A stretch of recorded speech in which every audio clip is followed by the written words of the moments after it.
Hey guys, Zebra here. In today's video, we'll basically do an in-depth analysis talking about the map bit. So give a like, subscribe to the channel if you're new. For those who are new, also in-depth analysis. Basically, I do an analysis, in-depth analysis on the map. I check the weapon spawns. I give my opinion about it, and I also teach some cool tricks and also some tips for you to improve while playing this map. So let's get into the in-depth analysis. First, here on where you spawn, this map is a symmetrical map, so the two places are equal, so there isn't any advantage for people that spawn on the other side or on this side. That's a very good element for a map, because it's very good for the competitive play. And here, close to where you spawn, you have a BR. The BR is like one of the best weapons for you to have, because it's a medium to long distance weapon that's very versatile. And this map also happens on a UNSC facility. So you have some warthogs, some pelicans, and some explosive stuff. And let's start with the lower part of the sniper tower, because it makes sense for me to start here on the lower part, because it's here where you grab the sniper. The sniper rifle is a very good weapon on this map, because here in the sniper tower is a very good place for you to just stay here, hit and shoot people. And because of here you have the best view of the whole map, so you can shoot these barrel things. That's very good. And you also have a brood shot here in the top. The brood shot's like one of my favorite Halo weapons.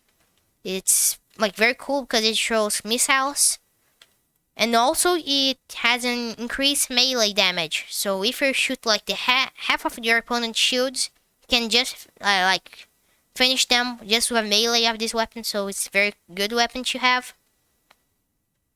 Then here on the lower part as well, you have two SMGs that you can dual wield. The SMGs are good. When you're dual wielding them, they're as good as a AR. But still, I don't think that dual wield is the best tactic to use. So here in the main base, you have the Maulers. The Mauler's okay, it's worse than a shotgun, but it's still there. It's like a shotgun, but it's a little bit worse. But you can dual wield it, and when you're dual wielding it, it's very powerful. I think that's equal to the shotgun when you're dual wielding it. And here's the shotgun. The shotgun is one of my favorite Halo weapons, because you need to have a lot of strategies using it. You can't just run your opponent's your opponent's direction and just start shooting down. The shotgun is more of a defensive weapon in Halo 3. So it's a better idea for you to wait your opponents get close and then shoot them.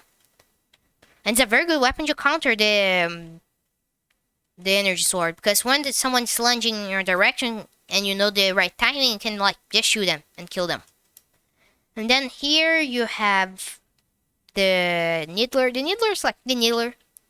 It's a strange weapon, even more strange in Halo 3 because of these dimensions. I think it's it should be bigger. It's a very strange, the proportions of it. And then here you have the rocket launcher hall. Here is a very, very dangerous place, because there are only two ways in and two ways out. So the only way that you can get in is through here or there. So probably you have some opponents ready to shoot you. Mostly in the start of the match, because on the start, most people will be running to the rocket hall, and if you go here and grab it, probably you'll get killed if you're alone. So it's a very good idea for you to get cover with your teammates. And the rocket launcher is a rocket launcher. It's very good. It's a very consistent weapon, because it's a power weapon, so it's very good. And then continuing through this corridor, we can go here. This is the main base that's located here. Here you have another BR, some explosive barrels, and here's the camo hall. Here you have the camouflage power up. The camouflage is very, very strong in Halo 3, because you can be jumping, crouching, running around, and it doesn't lose any effect. And also goes very well together with the shotgun, with the sniper rifle, because you can just sneak up here and shoot some guys. also it goes very well with the energy sword because you can like just here walking around without anyone seeing you and like just kill them with the energy sword. And then here we have the energy room, like the sword room, energy sword room. Here we have a power drain. The power drain is like it will take your opponent's shields down, so it's a very good weapon to use with a BR because you can take your opponent's shields down with it and then kill them with a headshot. Then we have here a Mauler. The Mauler like already covered before. The sword room connects to both sides. And here we have the energy sword. The energy sword is a very good weapon to use, like here as well. Because imagine if someone is trying to go here to get the energy sword and doesn't find the energy sword here, and then someone like just kills them. And also, it's a good idea for you to be very cautious when you go here, because maybe someone already grabbed it and is ready to kill you. So pay attention around when you're walking through here. And it also goes very well with the next place that we're covering. That is the overshield power up. The overshield like is also goes very well with the energy sword because you're basically invincible if you're like for a short time. Not invincible, but you can take a lot of damage. And now that we're already covered all the areas of the map, all of the main areas, also have here the turret. Like the turret's okay. I wouldn't recommend for you to run around with it. Now I'll show you a very cool trick that I learned. You basically go here and jump and go here to the higher place here of the map. This place, I don't know if Bungie intended us to get here in some way, but I managed to get here. This trick here I learned by myself playing with my friends Halo 3. Because after like learning how to jump around using explosives in Guardian, I tried to go up here and I managed to do that. This is a very risky trick because you need to have the overshield. Without it, you'll just die. And also you have only one chance. Because if you fail, your overshield will go down and then you can't do it until the overshield respawns again and you need to get it. So it's basically you have only one chance to do it. But if you succeed, you can like have a lot of kills, killing people with your sniper rifle or your BR from here. Because most people aren't expecting this. Most people don't even know that you can do this.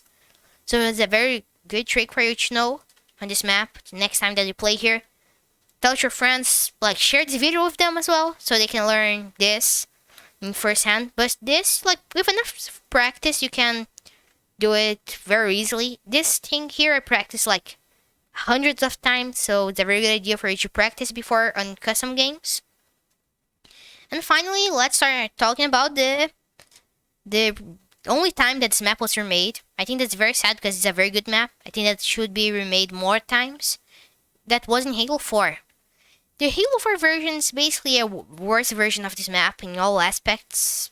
Like almost all aspects. I think that it's still okay to play, but just because like the pit's a very good map by itself, but in Halo 4, because we have all those mechanics like kill streaks, we have sprint, wasn't very balanced in Halo 4. We have all the armor abilities, all this stuff made them to basically this map wasn't made to accommodate all this new stuff, and when they tried to put it in, it didn't work well. They changed some things, but I think that they changed a lot to make the map different, but not enough to make it like a very good map in Halo 4. But Halo 4 is like most of those maps are like it. Like most of the maps aren't very good because of all this stuff. I think that's it for the in-depth analysis. If I need to give this thing here, oh, I just shot the bird. Sorry, bird. So if I need to give this map here like a number of stars of 10, I'll probably give it 10 out of 10. It's a very good map. And very good for competitive play. And because it's symmetrical, all the teams don't have any advantage over the other. And also because it's a very fun map to play.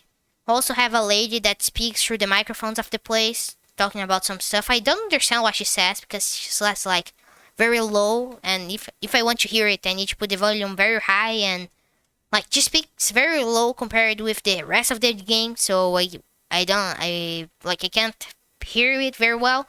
But there's a lot of videos on YouTube of people like showing it with a clear sound. And like this map is a very good map, probably my second favorite map, just losing to Blood Gulch. And I think that's it. Give a like, subscribe to the channel if you're new, share the video if you haven't shared, and see you in the next video. Peace.